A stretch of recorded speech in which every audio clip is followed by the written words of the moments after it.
Okay, तो कल की क्लास में हमने ये देखा कि किस तरह से हम लोग वेयर क्लॉज में बहुत सारी एक्स्ट्रा एक्स्ट्रा चीज़ें कर सकते हैं। जैसे कि डेट, हमें कोई भी रेंज में से अगर हमें कोई दो वैल्यूज़ के बीच में रेंज से आगे हमें सारे वैल्यूज़ को कंपेयर करके फ़िल्टर करना है अपने डेटा को, तो बिटवीन यूज़ कर सकते हैं, है ना। फिर हमने देखा कि मल्टीपल वैल्यूज़ को अगर हमें क्या बोलते हैं, कंपेयर करना है कि कोई भी एक लिस्ट में से वैल्यू एग्जिस्ट करती है कि नहीं करती है, तो उसके लिए हम इन ऑपरेटर यूज़ करते हैं। ठीक है, फिर हमने देखा कि नल वैल्यू को कंपेयर करने के लिए हम लोग इक्वल टू यूज़ नहीं कर सकते, उसके लिए इज यूज़ करना पड़ता है ना। और इन सभी को अगर नेगेट करना है या उल्टा करना है तो उसके उसमें हर एक ऑपरेटर के साथ हमें नॉट लगाना पड़ेगा। बस जैसे नल नहीं है वाला चेक करना है तो इज नॉट नल लग जाएगा, और अगर हमें नॉट इन करना है तो नॉट इन ऐसे लिखेंगे। ठीक है, और फिर नॉट बिटवीन भी ऐसे होगा। ठीक है, क्लियर? कोई डाउट यहाँ तक?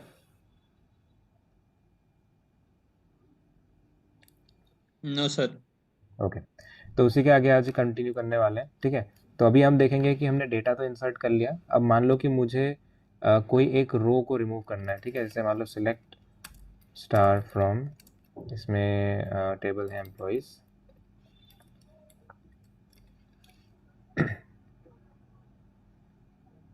एम्प्लॉयज, ओके, डेटाबेस चेंज करना पड़ेगा।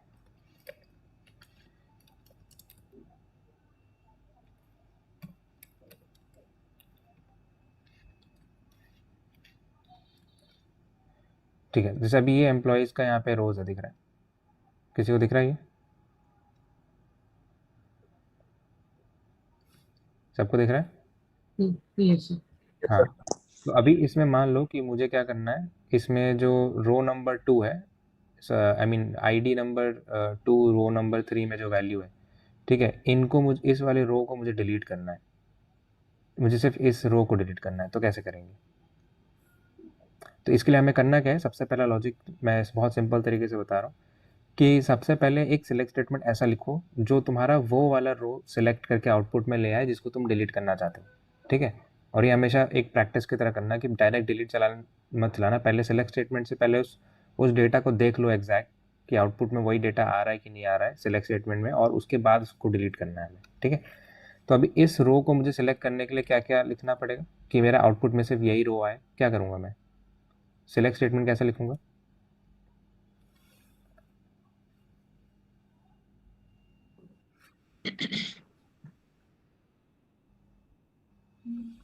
कैसा सर सिलेक्ट? वेयर क्लोज का वो करेंगे आप हाँ, यूज करेंगे वेयर क्लॉज कैसा लिखेंगे? क्या लिखूंगा वेयर क्लॉज में? तो लिखेंगे where ID equal to sorry full name equal to, full name equal to, क्योंकि फुल नेम इक्वल टू हाँ महेश लिखूँ, है ना? महेश। हाँ हाँ, महेश। ठीक है। और क्या मैं आईडी इक्वल टू ले सकता हूँ इसमें? सर डबल आईडी है ना, इसलिए नहीं लिख सकते, दो डिलीट हो जाएगा, आपको सिर्फ करेक्ट, महेश डिलीट। करेक्ट। अगर मैं आईडी इक्वल टू 2 लिखता हूँ तो उसमें मुझे 2 रोज मिलेंगे। ठीक है, मुझे कुछ ऐसा फिल्टर चाहिए जो मुझे एक रो सेलेक्ट करके दे। ठीक है, तो हमारे केस में हमें एक्चुअली करना चाहिए ये, हमें करना पड़ेगा आईडी इक्वल टू 2। ठीक है, एंड उसके बाद आ जाएगा full name equal to Mahesh. ठीक है, इससे क्या होगा कि हम लोग का एक डबल चेक रहेगा कि IT2 में जो महेश है उनको रिमूव करना है। हो सकता है हमारे डेटा में और डेटा अगर ज़्यादा होता, महेश शायद 2-3 होते, है ना? बात समझ में आई? Yes sir. हाँ, तो ऐसे अगर और भी ज़्यादा रोज होंगे तो वैसे फिर तुम्हें देखना पड़ेगा कि फिल्टर कंडीशन क्या करना है। तो अभी इसको मैं अगर रन करता हूँ तो मुझे वही वाला रो मिल रहा है। अब मैं इस सिलेक्ट स्टेटमेंट से अगर मुझे सेटिस्फाइड हूँ कि हाँ ये वाला वेयर क्लॉज सही है जिससे मुझे वही रो मिल रहा है जिससे जिसे मैं डिलीट करना चाहता हूँ, अभी इस वेयर क्लॉज को बस तुम्हें कॉपी करना है और एक कमांड लिखना है जिसका नाम है डिलीट फ्रॉम, और उसके बाद टेबल का नाम। ठीक है, और इसके बाद फिर तुम्हें वो अपना वेयर क्लॉज डाल देना है। अब ये वेयर क्लॉज क्या करेगा कि ये इंश्योर करेगा कि तुम्हारे टेबल से सिर्फ वही रो डिलीट हो जिसका जो ये वेयर क्लॉज फिल्टर कर रहा है। लेकिन अगर तुम ये वेयर क्लॉज नहीं लिखोगे और सिर्फ डिलीट फ्रॉम टेबल नेम लिख दोगे तो जितना डेटा है सारा डेटा क्लीन हो जाएगा पूरे टेबल का। ठीक है, समझ में आई बात? Yes sir. है यस ना? सर। तो ये है डिलीट स्टेटमेंट। अब यहाँ पे इसको मैं वेयर क्लॉज यहाँ पे फिट करता हूँ और उसके बाद मैं इसको ऐसे रन कर देता हूँ यहाँ से। तो इसमें आया 1 रो अफेक्टेड। ठीक है, तो इसका मतलब ये कि ये वेयर क्लॉज जो है सिर्फ एक रो को सिलेक्ट कर रहा है जिसकी वजह से डिलीट स्टेटमेंट जो है एक ही रो को डिलीट कर रहा है। ठीक है, अब आ जाते हैं ऊपर में और यहाँ पे सिलेक्ट स्टेटमेंट फिर से रन करते हैं। इसमें देखो नहीं दिख रहा डेटा, तो क्लियर हुआ। Yes sir. ठीक है, तो सब पूरा खेल वेयर क्लॉज का है, मतलब वेयर क्लॉज में जितने रोज आ रहे होंगे उतना ही डेटा डिलीट होगा। वेयर क्लॉज नहीं लिखोगे, सिर्फ डिलीट फ्रॉम लिखोगे, सारा डेटा डिलीट हो जाएगा। Okay yes sir. ठीक है, ये था डिलीट स्टेटमेंट। अब इसके अलावा मान लो कि यहाँ पे जैसे डेटा दिख रहा है, जैसे अभी मुझे ये राजू है, इसमें डेटा क्या है, यहाँ पे गलत है, यहाँ पे एक्स्ट्रा स्पेस है, यहाँ पे एक्स्ट्रा स्पेस है। ठीक है, और मान लो कि मुझे क्या करना है कि यहाँ पे इनका क्रिएटेड एट डेट भी चेंज करना है कुछ ऐसा। ठीक है, मैं कोई एक पर्टिकुलर वैल्यू को चेंज करना चाहता हूँ, मैं पूरा हर एक मतलब पूरा रो डिलीट नहीं करना चाहता, मैं कोई एक वैल्यू को चेंज करना चाहता हूँ, एडिट करना चाहता हूँ। तो वैसा एडिट करने के लिए हमें क्या करना पड़ेगा, एक अपडेट कमांड चलाना पड़ेगा। अभी अपडेट कमांड कैसा होता है, हमें इसमें भी सब अपडेट कमांड चलाने से पहले एक बेस्ट प्रैक्टिस, हमेशा सेलेक्ट स्टेटमेंट लिखो, और सिलेक्ट स्टेटमेंट में पहले वो रो सेलेक्ट कर लो जिसको तुम अपडेट करना चाहते हो। अभी मुझे राजू वाला रो एडिट करना है, तो उसके लिए मुझे क्या वेयर क्लॉज लिखना पड़ेगा, सेलेक्ट स्टार फ्रॉम एम्प्लॉइज, और उसके बाद वेयर क्लॉज में क्या लिखूंगा, फिर इसमें भी सेम वही लिख सकते हैं सर, आईडी इक्वल टू 4 और full name equal to Raju. हाँ इसमें भी वही लिख सकते हैं, राइट। तो आई डी इक्वल टू 4 और full name and full name equal to Raju आ जाएगा। ठीक है, अब इसमें राजू में भी प्रॉब्लम यह है कि राजू जो है वो हमारा कैसे लिखा हुआ है, विद स्पेस है, तो उसको एक हैंडल कैप इसमें हैंडल कैसे करेंगे, ट्रिम लगाएंगे, ट्रिम ट्रिम ट्रिम ट्रिम लगाएंगे, लगाएंगे फिर यहाँ पे लोअर भी लगा देंगे। और लोअर लगाएंगे। ठीक है, तो इसको तुम अपर भी लगा सकते हो, अगर इसको अपर लगाओगे तो यहाँ सब कुछ कैपिटल में लिखते हैं फिर हम। ठीक है, बेसिकली सबको एक सेम केस में होना चाहिए। अब इसको लिख के मैं सेलेक्ट स्टेटमेंट रन करता हूँ, एक रो आ गई। ठीक है, अब ये हो गया। अब उसके बाद फिर अभी मुझे क्या करना है, सेम ये वेयर क्लॉज उठाना है। ठीक है, एक नया कमांड लिखेंगे, इसका नाम है अपडेट। ठीक है, अपडेट किस टेबल को करना चाहते हो, एम्प्लॉयज़ टेबल। ठीक है, और कौन सा कॉलम में वैल्यू को चेंज करना चाहते हो, जैसे मैं चेंज करना चाहता हूँ फुल नेम, तो फुल नेम इक्वल टू, ठीक है, और यहाँ पे मैं नया वैल्यू दे सकता हूँ कुछ भी ऐसा। ठीक है, जो वैल्यू है वो यहाँ पे अपडेट टेबल नेम, और उसके बाद यहाँ पे sorry set table column name, और उसका उसका वैल्यू। ठीक है, इसमें भी वही सेम, बिना वेयर क्लॉज के लिखोगे हर जगह चेंज कर देगा। तो हमें क्या करना है, वेयर क्लॉज डालना है इसे। ठीक है, क्लियर। Yes sir. ओके, तो ये हो गया। अब इसमें लेकिन देखो स्टैटिक वैल्यू तो तुम लिख सकते ही, ऑब्वियसली कॉमन सी बात है, बट इसमें हम डायनेमिक भी कर सकते हैं। मैं चाहता हूँ कि डायनेमिकली अपने मेरे को नहीं पता कि ये फुल नेम नेम क्या है, राजू है क्या है, मैं सिर्फ ये जो ये नाम है, ठीक है, फुल नेम वाला, इस पूरे फंक्शन को यहाँ पे लगा दूंगा ऐसे कि लोअर में करो, लोअर में करके फिर ट्रिम करो और उसको फिर लेके आओ ऐसे। ठीक है, तो इसको मैं अगर रन कर देता हूँ ऐसे, तब ये क्या करेगा, मेरा एक रो को अपडेट कर देगा। फिर से मैं सिलेक्ट स्टेटमेंट रन करता हूँ, इस बार तुम आउटपुट देखो, देखो इसमें अपने आप उसने इसको अपडेट कर दिया। तो हुआ ये कि पहले वेयर क्लॉज ने इस रो को सेलेक्ट किया, फिर मैंने बोला सेट करो full name, full name equal to मैंने क्या किया, trim lower of full name, मतलब कवर जो, कर दिया। हाँ जो फुल नेम मतलब जो वैल्यू थी उसी का लोअर किया उसने, ट्रिम किया, और उसमें से जो वैल्यू आई उसको फिर उसने अपने ही कॉलम पे अपडेट कर दी। ठीक है, अंडरस्टूड। यस। ठीक है, यस। अब मान लो कि मुझे हर एक फुल नेम को क्या करना है, कैपिटल में लेके आना है, तो मैं क्या करूँगा, इस बार मैं अपडेट स्टेटमेंट लिखूंगा, और ये पूरा चीज़ ऐसा। ठीक है, और फुल नेम इक्वल टू मुझे सब कुछ अपर केस में करना है, तो अपर फंक्शन लगाएंगे और इसमें हम कर देंगे फुल नेम। और इस बार मैं वेयर क्लॉज नहीं लिखाऊंगा क्योंकि मुझे पूरे टेबल का करना है, करेक्ट। तो इसको मैं इतना लिख के रन करता हूँ, 3 रोज इस बार इफेक्ट हुआ देखो। ठीक है, तो इस बार फिर से सिलेक्ट स्टेटमेंट रन करते हैं, तो अभी देखो आउटपुट सारा चीज़ कैपिटल हो गया, हुआ। Yes sir. ठीक है, तो अभी तुम्हारा होमवर्क ये है आज के लिए कि तुम्हें क्या करना है, एक तो मैंने फंक्शन यूज़ करना सिखाया है तुमको, है ना। तो तुम्हें क्या करना है, W3 स्कूल्स में जाना है, और यहाँ पे ये जो जितने भी टॉपिक्स हैं इसमें लेफ्ट साइड में नीचे जाओगे तो एसक्यूएल रेफरेंस मिलेगा, फिर एसक्यूएल सर्वर फंक्शंस रेफरेंस मिलेगा। एसक्यूएल सर्वर फंक्शंस में जाना, और यहाँ पे तुम्हारे फंक्शंस होंगे बहुत सारे, SQL server string functions. I think मैंने पहले भी बताया था कि इसका सबको ट्राई करना है, किसी ने किया था। Yes sir. ओके, तो इसमें तुम्हारे पास कुछ कुछ फंक्शन है, जैसे लेंथ फंक्शन हो गया, कैर एट फंक्शन हो गया, है ना, कैर इंडेक्स फंक्शन हो गया, रिप्लेस हो गया, है ना, फिर उसके बाद एक सब स्ट्रिंग फंक्शन भी है यहाँ पे, ये वाला दिख रहा है, सब स्ट्रिंग। तो तुम्हें क्या करना है, सब स्ट्रिंग लेंथ और इन सबको ऐसा कुछ कुछ यूज़ करके, कैरेट वगैरह यूज़ करके, तुम्हें क्या करना है कि ऐसा एक सिलेक्ट स्टेटमेंट लिखना है कि यहाँ पे सिलेक्ट, ठीक है, एंड उसके बाद यहाँ पे कोई एक फंक्शन लगा के तुम्हें क्या करना है, फुल नेम को सिलेक्ट करना है फ्रॉम एम्प्लॉयज़, और आउटपुट में जो नाम आएगा इस बार फुल नेम में, ठीक है, फुल नेम में कैसा होना चाहिए, सिर्फ फर्स्ट लेटर है नाम का वो कैपिटल होना चाहिए और बाकी स्मॉल होना चाहिए। समझ में आया सबको ये क्या बोल रहा हूँ मैं? क्वेश्चन समझ में आया कि मान लो कि यस अगर सर। प्रॉपर। प्रॉपर केसिंग करनी है, मतलब अगर सपोज एक सब कैप्स कैप्स में है, तो ये कन्वर्ट हो जाना चाहिए तुम्हारा ऐसा, ठीक है, अगर सब कुछ स्मॉल में भी है तब भी कोई बात नहीं, सब आउटपुट में यही आना चाहिए ऐसे, फर्स्ट लेटर जो भी नाम का फर्स्ट लेटर होगा वो कैपिटल होना चाहिए, बाकी स्मॉल होना चाहिए। अगर नाम सपोज ऐसा है अमित कुमार, ठीक है, ये स्मॉल है मान लो, ये भी स्मॉल है, ठीक है, अब इसका आउटपुट कैसा बनना चाहिए, इसका ऐसा बनना चाहिए अमित कुमार, बस। इसमें ये वाला कैपिटल नहीं भी होगा चलेगा, मुझे बस फर्स्ट लेटर कैपिटल चाहिए। Clear? Yes sir. Okay sir. तो इसको कर लेना, ठीक है, कभी इसको फंक्शंस को यहीं पे रोकते हैं।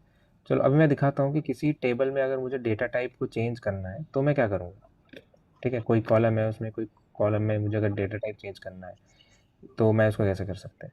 तो इसमें मान लो कि एक दूसरा टेबल ले लेते हैं, से users table, right, select star from users, इसमें भी नहीं है कुछ भी,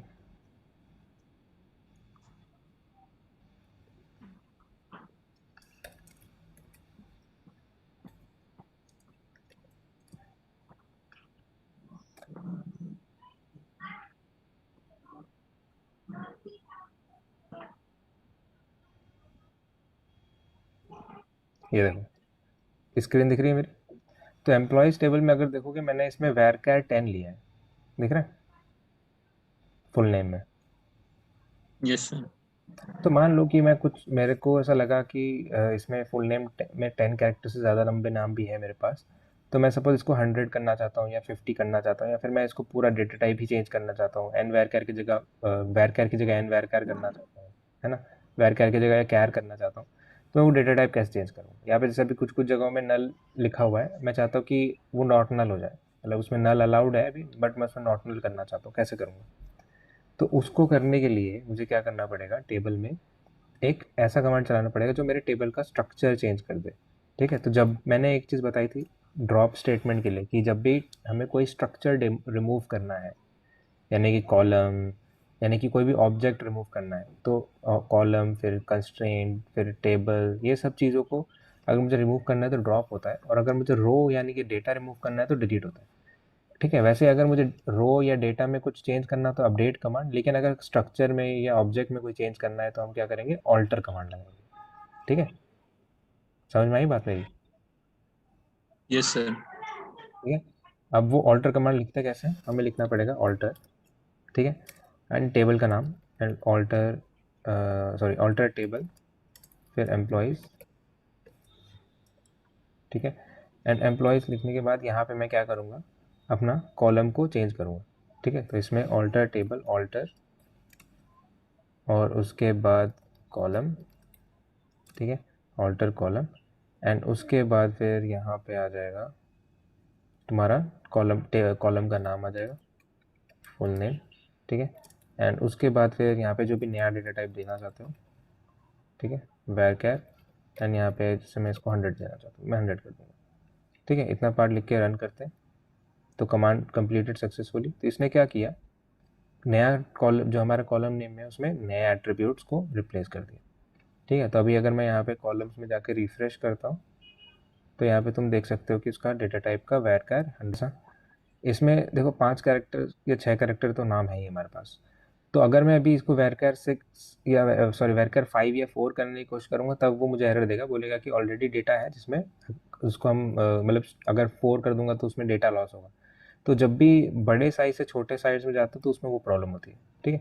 दूसरी चीज़ क्या है कि इसको मैं अभी इंटीजर बनाने की कोशिश करूँगा तो नहीं चलेगा ये। ठीक है, क्योंकि इसमें बोलेगा कन्वर्जन फेल्ड, क्योंकि जो एग्जिस्टिंग डेटा है उसको तो रिमूव करना नहीं है ना, उसको तो वैसे ही रखना है। तो उसको अगर वैसे ही रखना है तो उनको कैसे अकोमोडेट करोगे अगर डेटा टाइप चेंज कर दोगे? तो वो चीज़ें इसमें अपने आप हैंडल हो जाती हैं। Okay, clear? Any yes doubt? Sir. Okay. अब मान लो कि मुझे इसमें नॉट नल लगाना है, तो बस यहीं पे नॉट नल लगा देंगे ऐसे, और फिर से ये कमांड चला देंगे। तो इसी कमांड से तुम्हारा डेटा टाइप भी चेंज हो जा रहा है और कंस्ट्रेंट भी लग जा रहा है साथ में। ठीक है। यूनिक अभी लगाना है तो यूनिक भी लगा ही सकते हैं, बट इसमें भी वही कंडीशन ये होगा कि तुम्हारे पास क्या होना चाहिए। आई थिंक यूनिक इसमें नहीं लगेगा, उसके लिए दूसरा कमांड होगा, सॉरी उसमें ऑल्टर कंस्ट्रेंट करना पड़ेगा, और ऐड कंस्ट्रेंट वो एक अलग कमांड होता है, वो मैं बता दूंगा। ठीक है, बट अभी के लिए हमें क्या करना है कि नॉट नल अगर तुम्हें कुछ अगर कंस्ट्रेंट लगाना है तो वो सब लग जाता है तुम्हारा। ठीक है,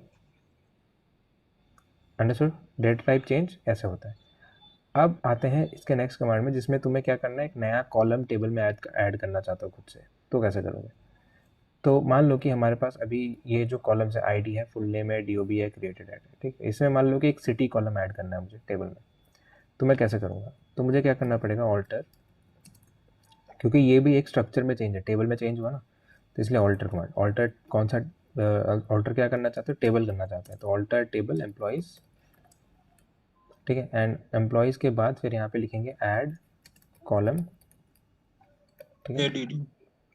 डी टी ऐड कॉलम, और कॉलम का नया नाम सिटी। ठीक है, और उसके बाद उसका नया डेटा टाइप। ठीक है, डेटा अब टाइप। डेटा टाइप तुम्हारा आ जाएगा वेर कैर, एंड इसमें आ जाएगा ऐसे मान लो 20। ओके, इसमें कॉलम कीवर्ड नहीं आएगा, इसमें इसको कॉलम कीवर्ड की ज़रूरत नहीं है। ठीक है, तो alter table, table name, add, और उसके बाद नया कॉलम नेम, और उसके बाद डेटा टाइप। ठीक है, इतना लिख के रन करो, नया कॉमन कॉलम जो है ऐड हो जाएगा।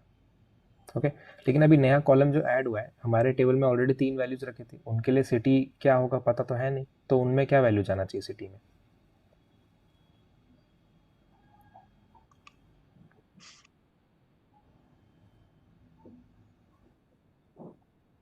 मेरे पास ऑलरेडी टेबल में 3 रोज घुसे हुए हैं, देखो। अभी रन करूंगा तो तुम्हें आंसर पता चल जाएगा। तो अब सिलेक्ट एम्प्लॉय क्या टेबल। पूछ क्या रहे हैं सर, एक बार मैं और ये एक्सप्लेन करेंगे? मैं ये बोल रहा हूँ कि 3 रोज है हमारे पास अभी पहले से। ठीक हम्म। है, अभी एक नया कॉलम ऐड हुआ है जिसमें जिसका नाम है सिटी। ठीक है, अब इस सिटी में ये 3 रो के लिए क्या वैल्यू होनी चाहिए, ये तो हमने बताया नहीं। कॉलम तो ऐड हो गया, इसमें यस। क्या जाएगा बाई डिफॉल्ट, क्या जाएगा फिर इसमें?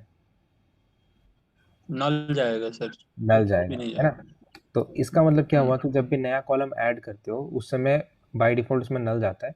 तो इसलिए तुम्हें यहाँ पे अगर तुम नॉट नल लगा के अगर नया कॉलम क्रिएट करने की कोशिश करोगे तो उसमें प्रॉब्लम होगा। Yes sir. ठीक है, तो उसके लिए तुम्हें क्या करना पड़ेगा, यहाँ पे डिफ़ॉल्ट वैल्यू भी अगर तुम सेट करना चाहते हो तो डिफ़ॉल्ट भी सेट कर लो साथ ही साथ। ठीक है, तो ऑल्टर टेबल से जैसे तुम यहाँ पे ऑल्टर कॉलम करके डेटा टाइप चेंज करते हो, नॉट नल ऐड करते हो, यहाँ पे डिफ़ॉल्ट भी ऐड कर सकते हैं हम लोग। ठीक है, डिफ़ॉल्ट लिख के, डिफ़ॉल्ट में से for example I want default name के लिए नहीं, सॉरी सिटी के लिए करना है जैसे मुझे यहाँ पे।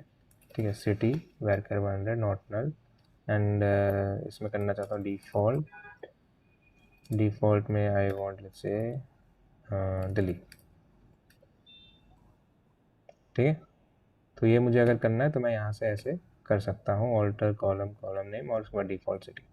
तो यहाँ पे ऐसे करके इसको रन करना पड़ेगा। तो अभी सिटी को मैंने जैसे ऑल्टर टेबल में ऐड कर दिया, लेट्स सी कि उसमें डेटा कैसा है। रन किया, एंड यहाँ पे ये डेटा आ गया, दिख रहा है सबको? Yes sir. कोई डाउट ऑल्टर टेबल में, अपडेट कमांड में, एनी डाउट्स? नहीं सर। ठीक है, अब मान लो कि मुझे कोई कॉलम रिमूव करना है स्पेसिफिकली, तो मैं क्या करूँगा, सेम चीज़ ये सेम रहेगा, ऑल्टर टेबल ऐड की जगह बस ड्रॉप आ जाएगा, और यहाँ पे आ जाएगा ड्रॉप कॉलम।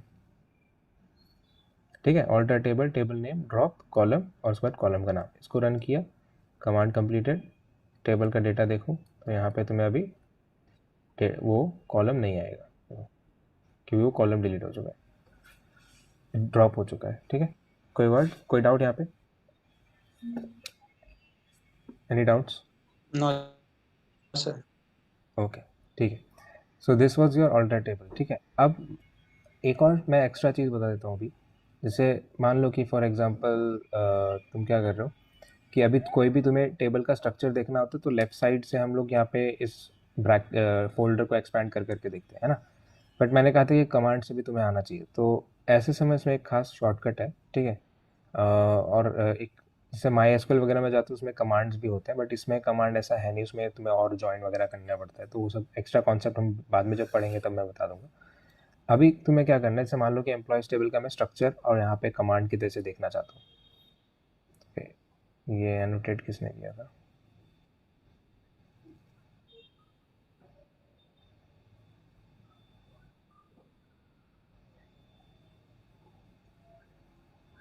ओके, हाँ, मैं ये कह रहा हूँ कि जैसे अभी फॉर एग्जांपल ये टेबल है, इस टेबल का स्ट्रक्चर देखना चाहता हूँ मैं सिर्फ कि इसमें क्या कॉलम है, को डेटा टाइप क्या है, कि इसमें कोई कंस्ट्रेंट तो नहीं लगा है। ठीक है, आइडेंटिटी कॉलम है क्या कोई, तो वो सब मुझे देखना है। तो मैं क्या करूँगा, अपना टेबल का जो नाम है उसको सिलेक्ट करना है। सिलेक्ट करने के बाद अपने कीबोर्ड पे अल्ट दबाना है और F1 दबाना है।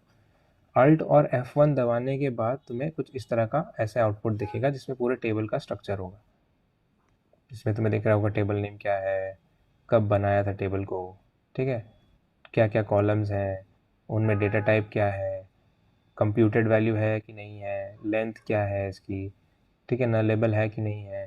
ठीक है, और इसमें कोई प्राइमरी की तो है या नहीं है, प्राइमरी ग्रुप या आइडेंटिटी कॉलम तो नहीं है यहाँ पे, जैसे कोई भी नहीं है ना। तो ये सारी चीज़ें यहाँ पे ऐसे रहती हैं।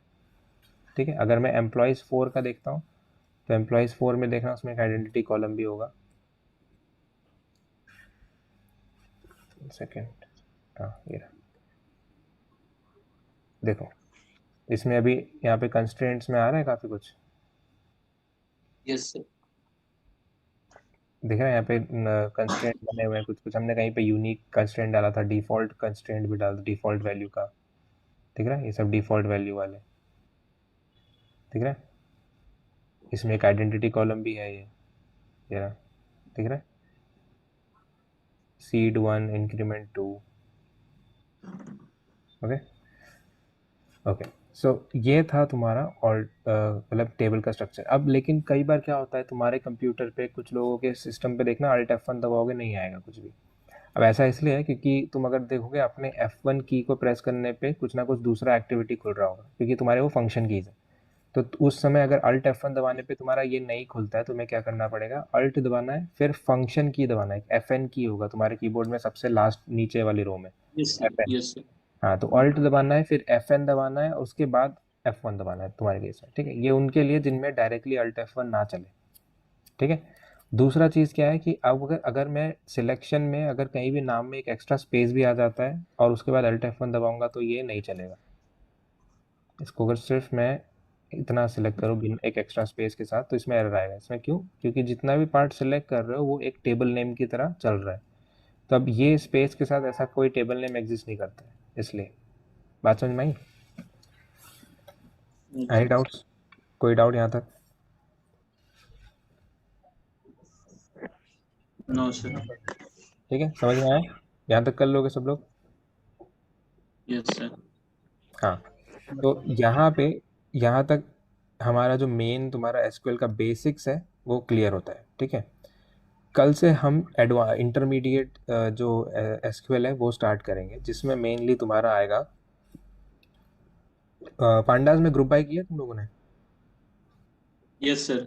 हाँ, तो कैसे ग्रुप बाय करना है, कैसे एवरेज निकालना है, कैसे मिनिमम निकालना है, कैसे सम निकालना है, जितना भी थोड़ा अभी डेटा एनालिसिस वाला एग्रीगेशन वाला पार्ट होगा, ग्रुप बाय वगैरह, वो सब हम कल से स्टार्ट करेंगे। वो सब तुम्हारा इंटरमीडिएट में आएगा, फिर उसके बाद थोड़ा एडवांस में जाएंगे, जॉइंट्स वगैरह आएंगे, और उसके बाद मैं फिर एक्स्ट्रा एक्स्ट्रा चीज़ें ऐसे करते करते बताते जाऊँगा। ठीक है, बट उससे पहले रिक्वायरमेंट ये है कि यहाँ तक तुम्हारा सब कुछ अच्छे से क्लियर होना चाहिए। ठीक है, और तुम्हें क्या करना है, स्ट्रिंग के सारे फंक्शन ट्राई करने हैं और जो मैंने करने दिया था वो करना है, ठीक है।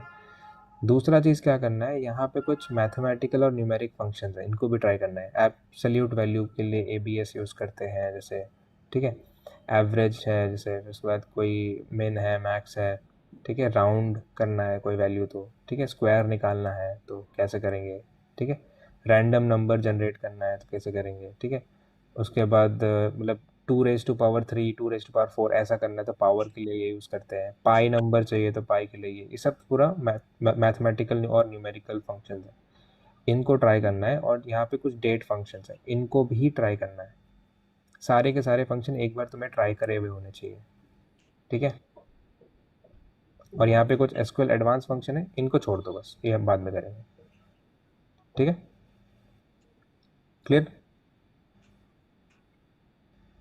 Yes sir. Okay sir. कोई डाउट यहाँ तक? No sir. No okay, sir. ठीक है। तो आज के लिए इतना ही, ठीक है। तो ये basics of intermediate, basics of SQL तक यहाँ तक पूरा कंप्लीट कर लेना, कुछ भी टॉपिक मत छोड़ना। एक बार रिवीजन जैसा कर लो, कल से हम करेंगे फिर थोड़े इंटरमीडिएट स्टफ, ठीक है।